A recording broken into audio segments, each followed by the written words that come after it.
दोस्तों नमस्कार। 4 PM गुजरात और दस्तक दोनों पर आप सबका बहुत बहुत स्वागत है। मैं हूं आपका दोस्त मयूर जानी। और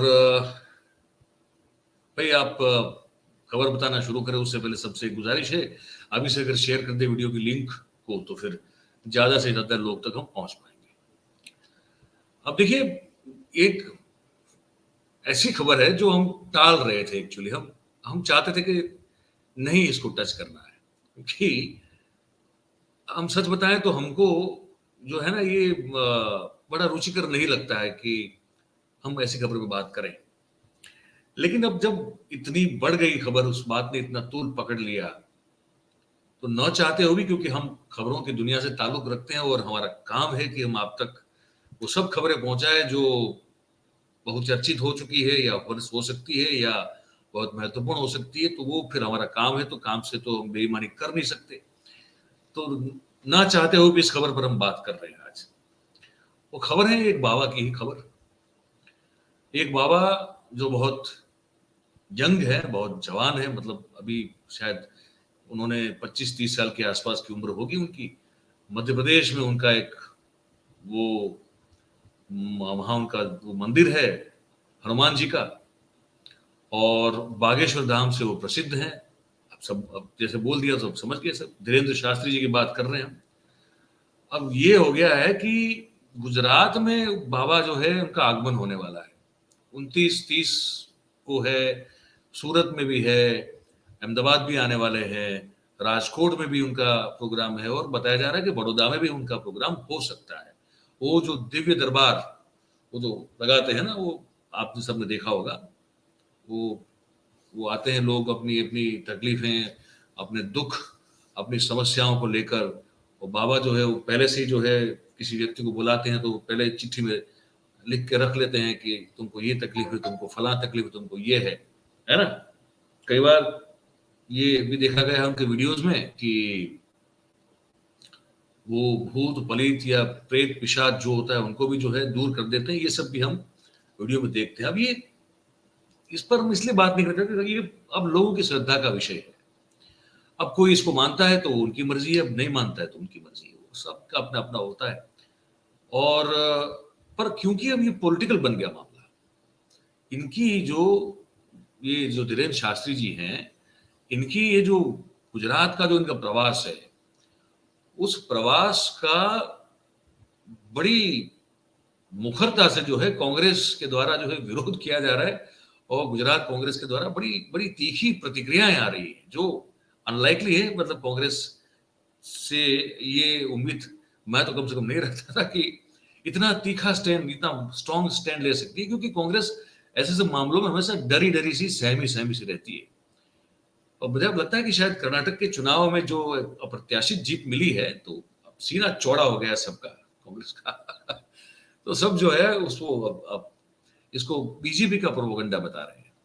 वो कह रहे हैं कि ना कोई चुनाव है ना कुछ है, लेकिन फिर भी लोगों को धार्मिक अंधश्रद्धा के प्रति धकेलने की कोशिश में भारतीय जनता पार्टी जो है ये धीरेन्द्र शास्त्री जी का ये प्रवास का आयोजन और बैक सपोर्ट जो है उन्हीं का, बीजेपी और बीजेपी के लोगों का है। और ये इससे जो है लोगों में अंधश्रद्धा फैलती है।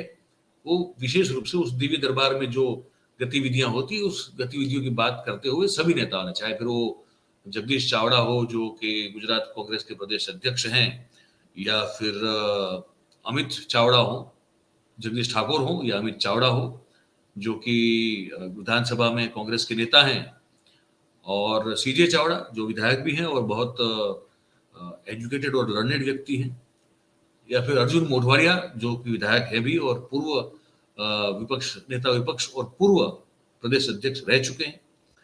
ये सब जो हैं इन्होंने इसकी घोर निंदा की, कहा कि सनातन धर्म अलग है, लोगों की ईश्वर के प्रति या किसी के भी प्रति श्रद्धा आस्था वो अलग चीज हो सकती है, लेकिन ये जो आप कल्ट खड़ा करने की कोशिश कर रहे हैं, और उनका कहना है कि ये जो आप वो दरबार भरते हो, दरबार में जिस तरह से आप कुछ चमत्कार के नाम पर कुछ करते हैं, ये लोगों को भटकाने की, लोगों को भ्रम में डालने की, लोगों को एक तरह से सनातन धर्म से कहीं और ले जाने की कोशिश कर रहे हैं।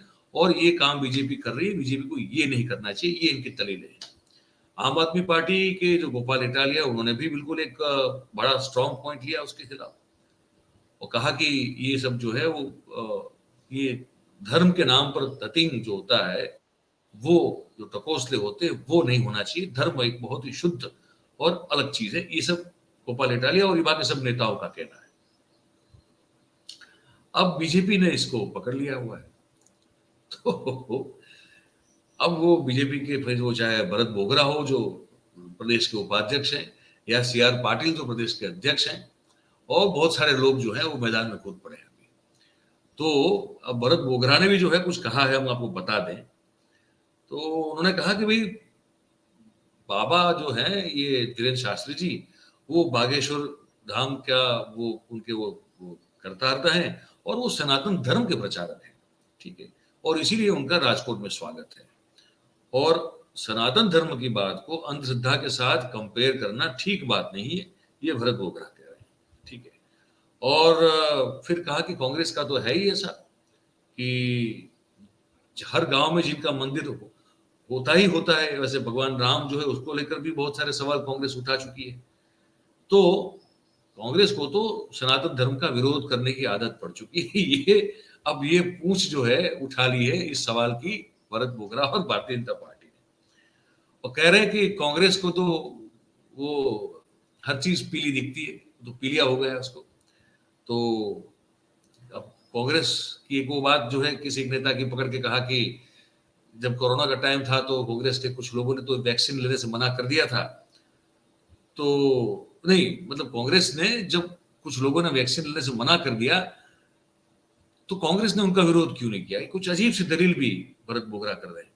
लेकिन कुल मिला के ये भारतीय जनता पार्टी का स्टैंड है कि भैया हम तो ये बाबा हैं, सनातन धर्म के प्रचारक हैं, प्रसारक हैं, और हम जो है इसको कैसे भी करके हमसे जितना भी सहयोग होगा हम करेंगे, लेकिन कांग्रेस से नहीं डरेंगे।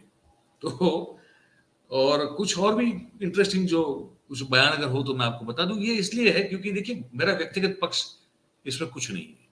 मैं धर्म को, श्रद्धा को, आस्था को मैं बहुत निजी चीज मानता हूं, और मुझे लगता है कि इसका ये कोई पब्लिक बात नहीं। मैं जिसको भी मानता हूं, मुझे जिसमें भी श्रद्धा है वो मुझ तक सीमित है।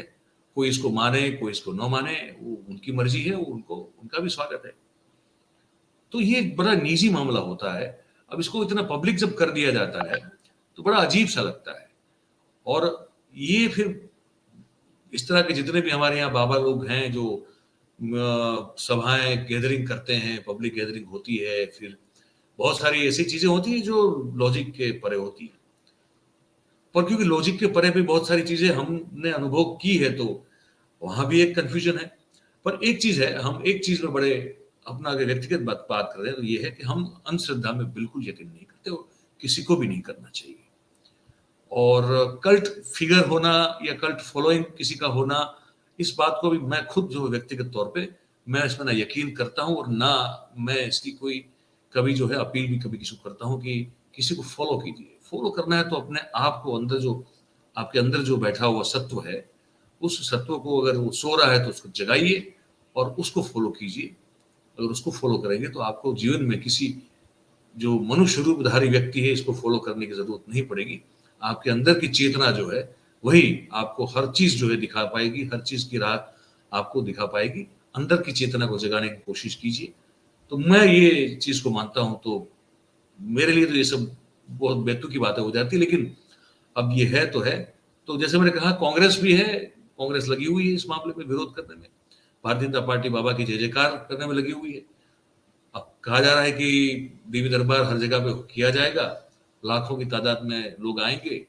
अब इस बार वहां टोकन लेना पड़ता है, लेकिन अब यहाँ टोकन होगा नहीं होगा, क्या व्यवस्था होगी, अभी तक इसकी कोई जानकारी यहाँ कोई दे नहीं रहा है। लेकिन जैसे ही आ जाएगी तो हम आपको पहुंचा देंगे। लेकिन कुल मिला के मामला ये था कि बाबा के दरबार, धीरेन्द्र शास्त्री जी के बागेश्वर धाम के गुजरात में लगने वाले दरबार को लेकर राजनीति जो है उसके अखाड़े में भारतीय जनता पार्टी और कांग्रेस जो है वो कुश्ती के दाव में लगी हुई है। अब पता नहीं कौन किसको चित करेगा, कौन किसको मात करेगा, ये तो अब आने वाले दिन देखने को मिलेगा। लेकिन बाबा का जो ये दरबार होगा ना, उसमें हमको लगता है कुछ इंटरेस्टिंग चीजें होनी चाहिए। ऐसी कुछ चीजें लगता है शायद होगी। अच्छा, दो चीज बता दे, अब भूल जाए उससे पहले। राजकोट के एक भाई साहब हैं, उनका वो एक बैंक के सीईओ हैं और शायद पिपलिया सरनेम है उनकी।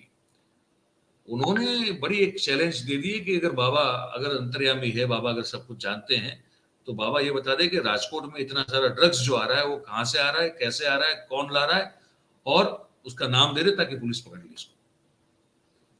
तो ये एक ऐसी चैलेंज मिली है बाबा को। और दूसरी एक चैलेंज जो है, सूरत के ही एक हीरो के व्यापारी है, डायमंड का उनका कामकाज है, आप जानते हैं, तो हीरो की नगरी है सूरत। तो उन्होंने कहा कि मैं 500 और 700 जितने जो है एक मतलब हीरे जो हैं कैरेट के, ऐसा कुछ कह रहे हो। उन्होंने कहा कि मैं वो एक पैकेट दूंगा बाबा को, पैकेट बंद होगा, उस पैकेट में कितने कितने हीरे हैं, कितने डायमंड हैं, उसकी संख्या अगर बाबा बता दे, तो पूरे का पूरा पैकेट उनका मैं उन्हीं को दान कर दूंगा। तो ये चैलेंजेस भी हैं बाबा के सामने, धीरेन्द्र शास्त्री जी के सामने। तो अब देखते हैं कि ये ये सूरत में जब आते हैं तब, और फिर ये राजकोट में जाते हैं तब क्या होगा, और कुछ रोचक घटनाएं होनी चाहिए, हमको तो लगता है। तो जो होगा फिर हम आपको बता देंगे। तो भाई ये पूरी खबर जो हमने आपको बताई, वो खबर आपको कैसी लगी, ये कमेंट बॉक्स है भाई, इसमें जरूर आप अपनी प्रतिक्रिया जरूर दीजिएगा। और फिर अच्छी लगी हो तो लाइक शेयर सब्सक्राइब करवाएं, ताकि हमारी बात ज्यादा से ज्यादा लोगों तक हम पहुंचाएं, आप सबके समर्थन और सहयोग से। इस कार्यक्रम में जुड़ने के लिए आप सबका बहुत बहुत धन्यवाद। Thank you very much. नमस्कार।